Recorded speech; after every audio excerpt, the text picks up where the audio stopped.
जय हिंद। इस लेक्चर में हम atomic structure, basic concepts of atomic structure देखेंगे। Basic concepts of atomic structure में हम Thomson's plum pudding model, Rutherford's model और उसके बाद एटम होता कैसा है वो देखेंगे। इसके बाद आपको क्वांटम नंबर्स इजीली समझ में आ जाएंगे, ठीक है। तो जो हम एटॉमिक स्ट्रक्चर है ना, इसके बेसिक कॉन्सेप्ट्स देखेंगे।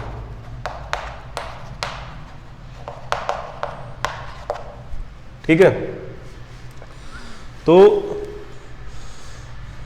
सबसे पहले Thomson's plum pudding model.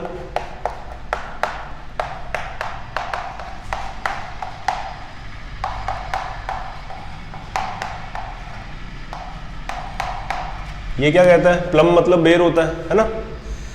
Pudding मतलब जो खाने के बाद हम मीठा खाते हैं ना, वो पुडिंग होती है। तो जैसे कि खीर के अंदर छोटे छोटे बेर के दाने हैं पड़े हुए हैं। जे थॉमसन जिन्होंने इलेक्ट्रॉन की डिस्कवरी की थी, उन्होंने ये बताया कि जो एटम होता है उसके अंदर पॉजिटिव चार्ज और नेगेटिव चार्ज एम्बेडेड होता है, ठीक है। तो ये थॉमसन्स प्लम पुडिंग मॉडल कह रहा है। उसके बाद रदरफोर्ड मॉडल।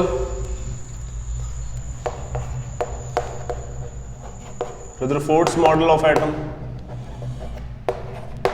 एटम के रदरफोर्ड मॉडल क्या कह रहा है? इन्होंने क्या किया? एक्सपेरिमेंट किया। एक अल्फा पार्टिकल लिया। अल्फा पार्टिकल जो कि हीलियम पार्टिकल होता है। कौन सा होता है? Helium particle. इसका हीलियम सोर्स से हीलियम पार्टिकल्स निकले, कोई सोर्स रख दिया हीलियम का, और हीलियम के सोर्स से हीलियम पार्टिकल निकले और एक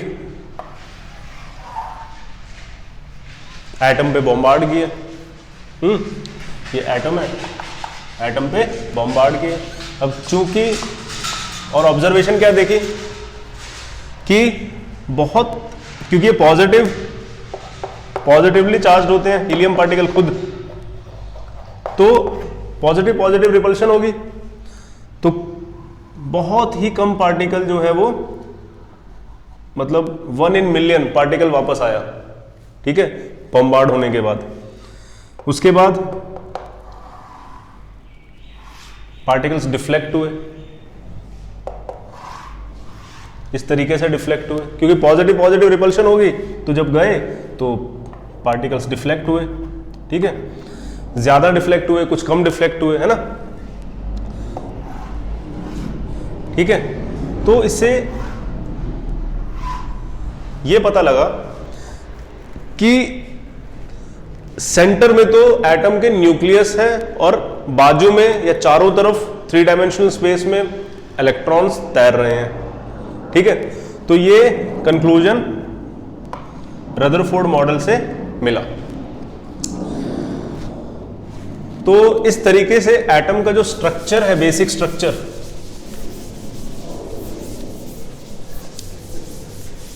वो है कैसा? देखो ऐसा है, बीच में न्यूक्लियस, फिर एटम का फर्स्ट शेल, एटम की सेकंड शेल, एटम की थर्ड शेल, एटम की फोर्थ शेल। तो इस तरीके से स्ट्रक्चर है एटम का। और इस स्पेस में जैसे फर्स्ट शेल है, इसमें 2 इलेक्ट्रॉन, सेकंड शेल में 8 इलेक्ट्रॉन, फिर 8 इलेक्ट्रॉन,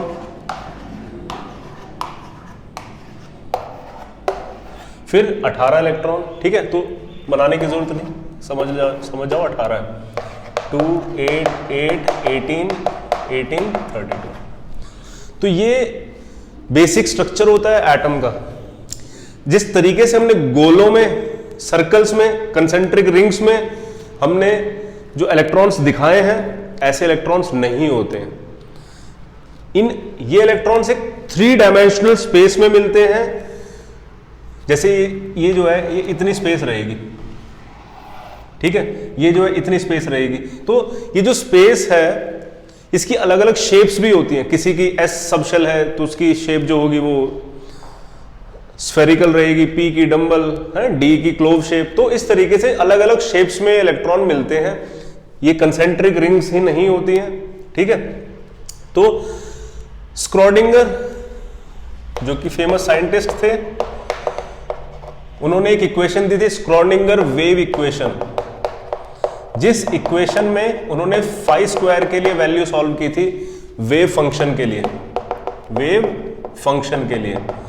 तो ये जो वैल्यू आई थी ये बताती है probability of finding an electron around the nucleus. क्या बताती है? Probability of finding an electron around the nucleus. तो ये जो प्रोबेबिलिटी बताई है इसने, ये अलग अलग शेप्स की आई है, ठीक है। तो जो अलग अलग शेप्स हैं, अब जैसे कि आपको ये तो शेल मैंने बना दी है। जैसे कि ये फर्स्ट शेल है तो के बोल देंगे या 1 नंबर बोल देंगे, है ना। सेकंड शेल है तो एल शेल को 2 नंबर बोल देंगे, एम शेल को 3 नंबर बोल देंगे, एन शेल को 4 नंबर बोल देंगे। तो इस तरीके से इलेक्ट्रॉन्स की अरेंजमेंट होती है। उसके बाद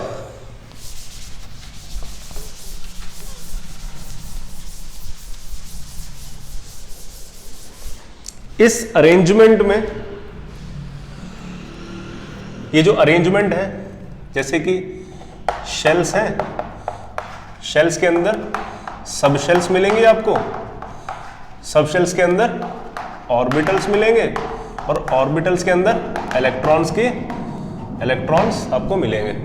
तो ये अरेंजमेंट होती है। अब मैंने आपको शेल तो दिखा दी आपको, अभी के एल एम एन है ना, 1 2 3 4। इसके अंदर सबशेल होती है।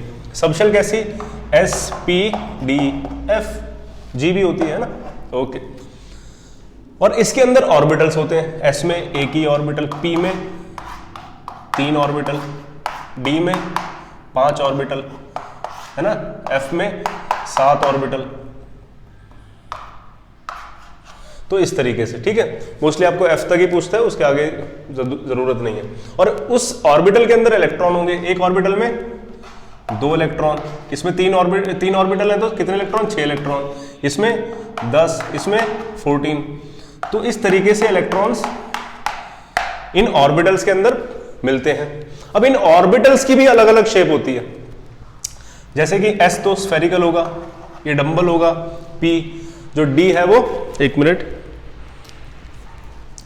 जो डी है वो क्लोव शेप होगा, है ना। इस तरीके से शेप्स होंगी। अब इसके अंदर इलेक्ट्रॉन्स मिलेंगे। एफ बहुत कॉम्प्लेक्स शेप है और जी की, तो मैं इसलिए ज्यादा ले नहीं रहा हूं, तो एसपीडी आपको बता रहा हूं, इससे आपको आइडिया क्लियर हो जाएगा। तो इन सबकी शेप्स जो है वो इस तरीके से होती है ना। अब डी के अंदर भी अलग अलग शेप होती है। जैसे पी के अंदर 3 होती हैं। देखो एस तो एक ही डब्बा है तो स्फेरिकल ही रहेगी। तो पी के अंदर कितनी शेप होंगी? 3। पी एक्स, अगर मैं इस एक्सिस को एक्स मान लूं तो पी एक्स, इसको वाई मान लो पी वाई, इसको जेड एक्सिस मान लो पी जेड। किसी को भी मान सकते हो बेटे, कोई जरूरत नहीं है कि जैसे मैं मान रहा हूं वैसे ही मानो, एक्स वाई जेड किसी को भी मानो, कोई दिक्कत नहीं है, ठीक है। बस उसका नाम एक्स वाई जेड के हिसाब से लिख देना। तो ये पी के अंदर की शेप है। अब उसके बाद डी के अंदर की शेप, एस की तो मैं नहीं बना रहा हूं, एस की मैंने आपको बता ही दी है, स्फेरिकल होती है, ठीक है, स्फेरिकल। पी के अंदर की क्या होती है? Dumbbell shape. अब डी के अंदर की क्या होती है? Clove shape. D X Y,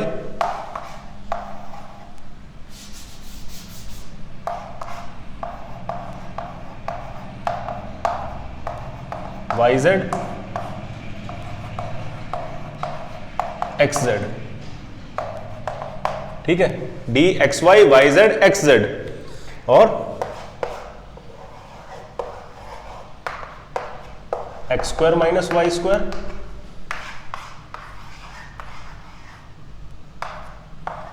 dz²। अब ध्यान दो,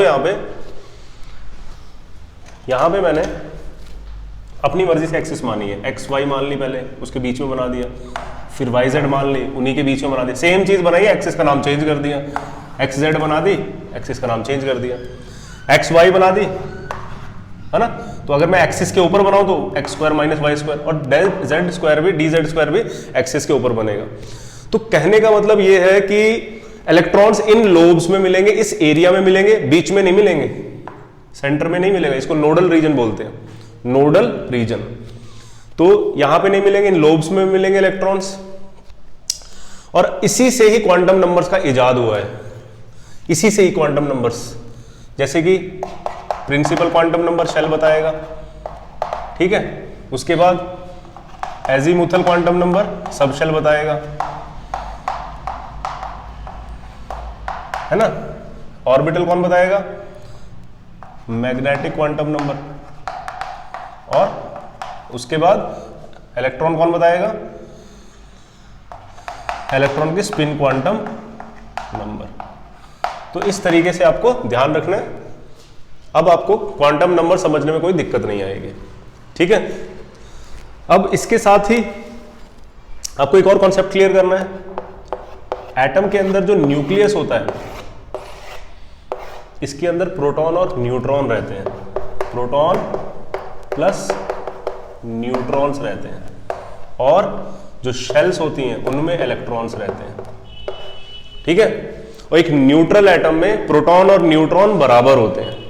चलो ये भी मैं आपको लिखवा देता हूं अच्छे से, इसको नोट डाउन कर लें। चलो done.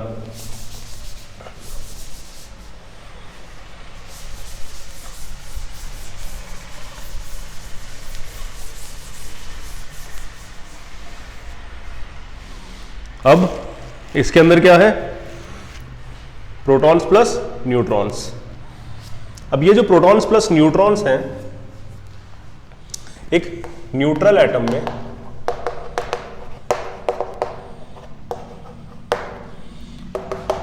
Number of protons is equal to number of electrons, ठीक है।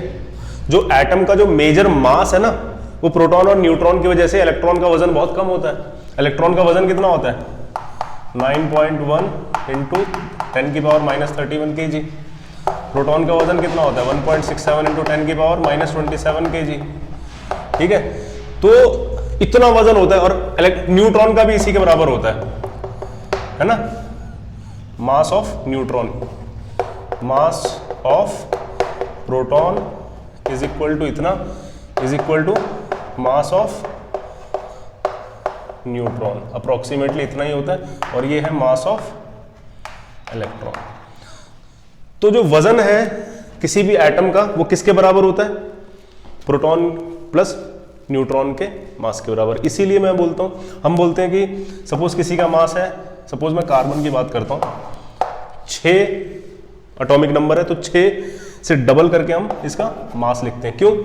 क्योंकि 6 तो इसमें न्यूट्रॉन हो गए और 6 इसमें प्रोटॉन हो गए, ठीक है।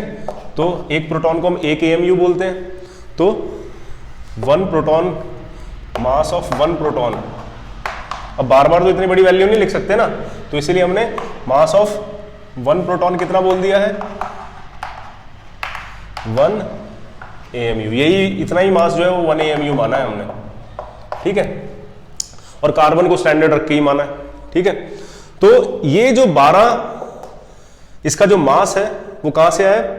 प्रोटॉन प्लस न्यूट्रॉन के मास से, प्रोटॉन प्लस न्यूट्रॉन्स।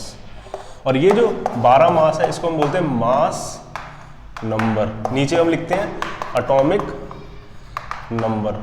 अब अगर मेरे को इसका एटम बनाना है तो कैसे बनाऊंगा? बीच में न्यूक्लियस, न्यूक्लियस के अंदर 6 प्रोटॉन और 6 न्यूट्रॉन है, और हमें कोई इंटरेस्ट नहीं है उसमें। क्यों? क्योंकि हमें तो उसके इलेक्ट्रॉन्स की रिएक्शंस करवानी होती है, ठीक है। तो रिएक्शन के केस में इलेक्ट्रॉन रिएक्शन करते हैं, न्यूक्लियस बैठा रहता है अंदर ही चुपचाप। तो पहली शेल में 2 इलेक्ट्रॉन, दूसरी शेल में 4 इलेक्ट्रॉन, ठीक है। इस तरीके से अरेंजमेंट होती है, और यही आगे जाके शेल्स जो है वो अभी बताया मैंने आपको, क्वांटम नंबर्स में चेंज हो जाती हैं, अलग अलग शेप्स होती हैं शेल की, SPDF सब शेल्स होती हैं जो कि शेल के अंदर सब शेल है ना, SPDF शेप्स अलग अलग होती हैं। तो एक 3 डायमेंशनल स्पेस में इलेक्ट्रॉन्स अरेंज्ड होते हैं अराउंड द न्यूक्लियस। तो इसके बाद हम क्वांटम नंबर स्टार्ट करते हैं। चलो, तो क्वांटम नंबर्स अब आपको अच्छे से समझ में आ जाएंगे, ठीक है। चलो स्टार्ट करते हैं।